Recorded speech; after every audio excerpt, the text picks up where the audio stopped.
Hello friends. जैसे कि last video के अंदर मैंने आपको अंगटाड UNCTAD के बारे में बताया था और मैंने आपको कहा था कि मैं नेक्स्ट वीडियो के अंदर भारत एवं शीत युद्ध के बारे में लेके आऊँगा, यानी भारत और शीत युद्ध का क्या संबंध है और कैसे भारत का शीत युद्ध के दौरान भारत की आलोचना हुई, इन सब के बारे में। तो देखिए, भारत और शीत युद्ध के बारे में अगर हम जानते हैं तो भारत ने सोवियत संघ और यूएस की गुटबंदी ने से स्वयं को अलग रखा, यानी कि USSR और USA यानी सोवियत संघ और अमेरिका की गुटबंदी से अलग रखा, यानी दोनों की जो महाशक्तियां थीं दोनों से क्या रखा, अलग रखा। और इसने गुटनिरपेक्ष आंदोलन के अधीन स्वतंत्र देशों को एकजुट करने में भूमिका निभाई। तो भारत ने क्या किया कि गुटनिरपेक्ष आंदोलन के अधीन जितने भी स्वतंत्र देश थे उनको एकजुट करने में भूमिका निभाई। शीत युद्ध के दौरान भारत के 9 स्वतंत्र देश का नेतृत्व किया तथा अपने राष्ट्रीय हितों को पूरा किया और इसके अतिरिक्त दोनों महाशक्तियों के मतभेदों को भी दूर करने का प्रयास किया। तो ये भारत और शीत युद्ध की बात थी। तो शीत युद्ध के दौरान भारत की आलोचना हुई, भारत की आलोचना हुई और सबसे पहला जो पॉइंट आता है वो है भारत की गुटनिरपेक्षता सिद्धांत विहीन है। इसका मतलब क्या है कि भाई आलोचक जो भी हैं, जितने भी आलोचक थे, उन्होंने क्या कहा कि भारत की जो गुटनिरपेक्षता है वो सिद्धांत विहीन है, क्योंकि वो अपने हितों को साधने के नाम पर अंतर्राष्ट्रीय मामलों में कोई सुनिश्चित पक्ष नहीं ले पाया। यानी वो सिर्फ अपने चक्कर में क्या किया उसने कि ना वो USA और ना वो USSR किसी की के बारे में कुछ सुनिश्चित पक्ष नहीं ले पाया, वो डायरेक्ट फैंस नहीं ले पाया। बोलता है कि भारत की स्थिति विरोधाभासी है। विरोधाभासी कैसे है?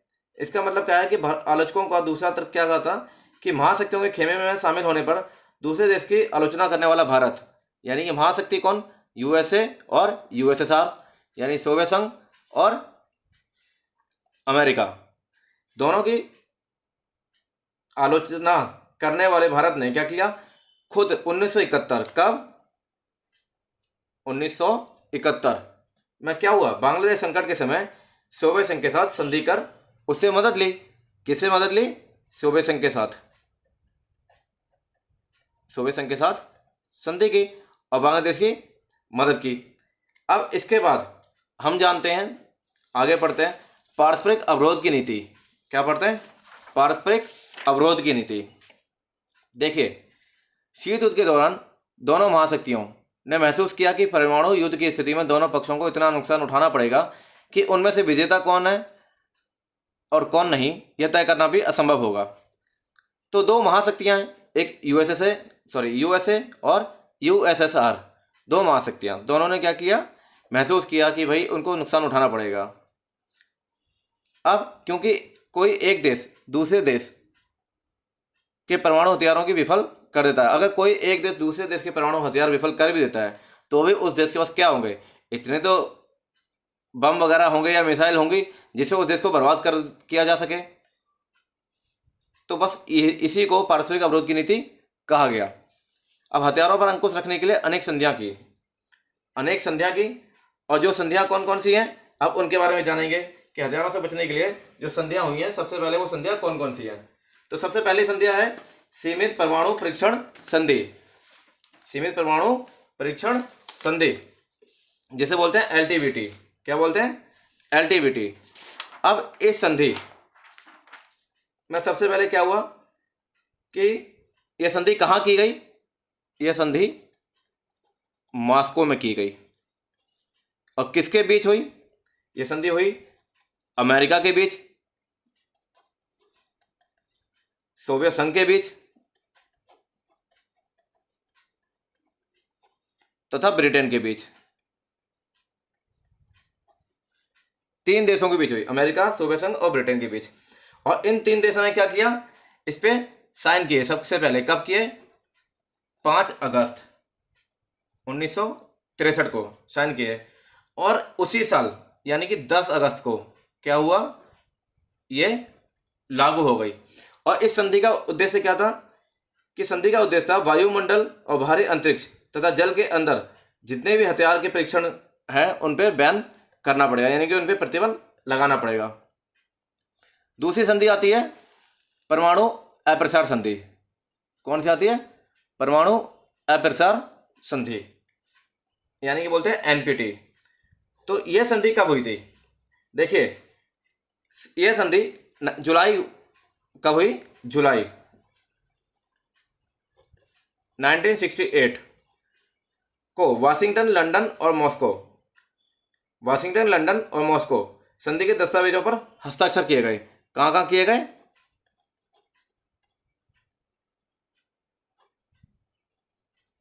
वाशिंगटन, लंदन और मॉस्को। और ये जो हस्ताक्षर जब किए गए तो क्या हुआ कि 5 मार्च 1970 से ये 5 मार्च 1970 से प्रभाव में भी आ गया, यानी कि लागू हो गया।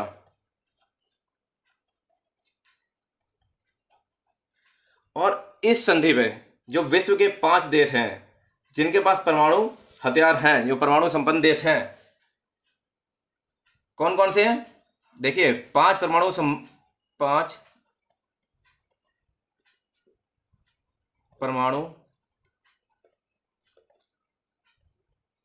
संपन्न देश, 5 परमाणु संपन्न देश। सबसे पहले उन देशों की अगर बात करें तो क्या आएगा? यूएसए, फिर यूएसएसआर, फिर ब्रिटेन, फ्रांस और लास्ट चीन। इन 5 देशों के पास परमाणु हथियार थे। तो इस संधि के तहत क्या किया? यह निश्चित किया गया कि 5 देशों के अलावा दुनिया के कोई भी देश जो होंगे वो परमाणु हथियार बनाने से उन्हें रोका जाएगा और वो परमाणु हथियार बनाने नहीं जाएंगे, यानी परमाणु हथियार वो बनाने नहीं जाएंगे, ना उनका परीक्षण करेंगे, वो कुछ भी काम नहीं करेंगे। ये दूसरी संधि जो थी एनपीटी, इसके तहत हुआ था। अब तीसरी पढ़ते हैं आगे। सामरिक अस्त्र परिसीमन वार्ता यानी सॉल्ट 1। देखिए 1969 नवंबर में आरंभ हुआ। इसकी जो मीटिंग थी सबसे पहले 1969 नवंबर, ठीक है, 1969 नवंबर में। और ये इसकी जो मीटिंग हुई वो कहाँ पे हुई थी? इसकी मीटिंग हुई थी मॉस्को में। कहाँ पे हुई थी? मॉस्को में हुई थी, ठीक है। और इस मीटिंग के तहत 26 मई 1972 को क्या हुआ? एक समझौता हुआ। कब हुआ था? 26 मई 1972 को। देखिए 1969 को क्या हुआ? आरंभ हुआ था। 1969 नवंबर में आरंभ हुई थी ये मीटिंग। आरंभ करने की बात की थी, इसका पहला स्टेप रखा गया था। और 26 मई 1972 को मॉस्को में मीटिंग हुई और जिसमें सोवियत संघ के नेता कौन थे? यूएसएसआर के नेता कौन थे? लियोनिड, कौन थे? लियोनिड। और इसमें अमेरिका के जो राष्ट्रपति हैं वो कौन थे? रिचर्डसन। और यूएसए के राष्ट्रपति कौन थे? Richard Nixon. Richard Nixon. देखिए सबसे पहला इसकी जो शुरुआत हुई थी वो 1969 में हुई थी मॉस्को में। और 26 मई 1972 को क्या हुआ? 26 मई 1972 को इस पे साइन हुए। और साइन किसने किए? यूएसएसआर के लियोनिड ने किए थे और यूएसए के रिचर्ड निक्सन ने किए थे। और परमाणु परिसीमन संधि पर और सामरिक रूप से देखिए इस पे अब साइन किस पे हुए थे? परमाणु परिसीमन संधि यानी कि एवीएम ट्रीटी पर हुए थे। और दूसरा सामरिक रूप से घातक हथियारों के परिसीमन के बारे में अंतरिम समझौता हुआ था। यह था सॉल्ट 1। इसे क्या बोलते हैं? सॉल्ट 1 बोलते हैं। अब आता है सॉल्ट 2। क्या आता है? सॉल्ट 2। देखिए दूसरा चरण, जब पहला चरण 1969 में हुआ था तो दूसरा चरण कब हुआ था? 1972 में, जब इस पे साइन हुए थे। और वही साइन किसने किए थे? अमेरिका और किसके बीच में? सोवियत संघ के बीच में। सामरिक रूप से घातक हथियारों के परिसीमन से संबंधित हुए थे। तो अब अमेरिका के राष्ट्रपति जो यहाँ थे वो कौन थे? Jimmy Carter. और सोवियत संघ के देखिए यूएसएसआर के जो नेता थे वो लियोनिड थे। इसमें भी लियोनिड ब्रेजनेव। और जो यूएसए के जो नेता थे वो कौन थे? Jimmy Carter. जो यूएसए के नेता थे वो कौन थे? Jimmy Carter. और अब इसकी बात की जाए कि कब हुआ था? ये हुआ था जून 1972। जून 1972। ये है SALT II। अब आता है START I, यानी कि सामरिक अस्त्र न्यूनीकरण संधि। तो इसकी जो जब बात की गई थी तो सामरिक रूप से जो घातक हथियार थे उन पे क्या किया? उनको बंद करने के लिए, यानी कमी लाने के लिए हस्ताक्षर किए गए। तो सोवियत संघ के राष्ट्रपति, इसमें अमेरिकी राष्ट्रपति, यूएसए के राष्ट्रपति जॉर्ज बुश और यूएसएसआर के यानी सोवियत संघ के कौन थे? राष्ट्रपति गोर्बाचेव। इन दोनों ने 31 जुलाई 1991 को क्या किया? संधि की। और इस संधि का उद्देश्य क्या था? कि सामरिक रूप से घातक हथियारों के प्रसार को रोकने के साथ साथ उनकी संख्या में कमी लाई जाए। इसका उद्देश्य ये था। अब आता है START II। क्या आता है? START II। देखिए START II का क्या है कि 3 जनवरी 1993 को इस संधि संपन्न हुई। कब हुई? 3 जनवरी 1993 को। कब हुई? 3 जनवरी 1993 को। और रूस के राष्ट्रपति यहाँ पर अब चेंज हो गए थे इस बार, और अमेरिकी राष्ट्रपति वही थे। तो रूसी राष्ट्रपति कौन थे? Boris Yeltsin.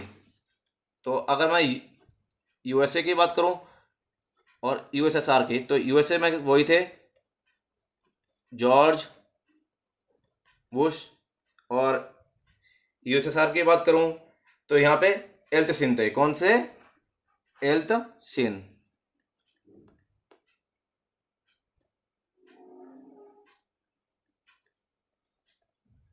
तो इस संधि पर यूएसए और यूएसएसआर यानी कि अमेरिका और सोवियत संघ के राष्ट्रपतियों ने साइन किया। और इस संधि का उद्देश्य भी घातक हथियारों की संख्या में कमी लाना था। तो इस प्रकार ये जो संधियां हुई थी इन सब का उद्देश्य यही था कि जितने भी हथियार हैं उनमें कमी लाना और आगे जो भी हथियार बनाए जाएं उन पर रोक लगाना। तो आपको मैंने सारी संधियां बता दी हैं और ये चैप्टर आज यहाँ पे फिनिश होता है।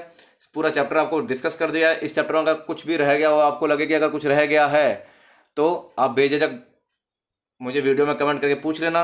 मैं आपको नेक्स्ट वीडियो भी बना दूंगा अगर आपको कुछ लगेगा कि हाँ इसमें ये छूट गया है। आशा करता हूँ आपको ये वीडियो अच्छी लगी होगी। अगर आपको वीडियो अच्छी लगी हो तो वीडियो को लाइक करें, शेयर करें, सब्सक्राइब करें और कमेंट करना ना भूलें कि आपको ये वीडियो कैसी लगी है। Thank you.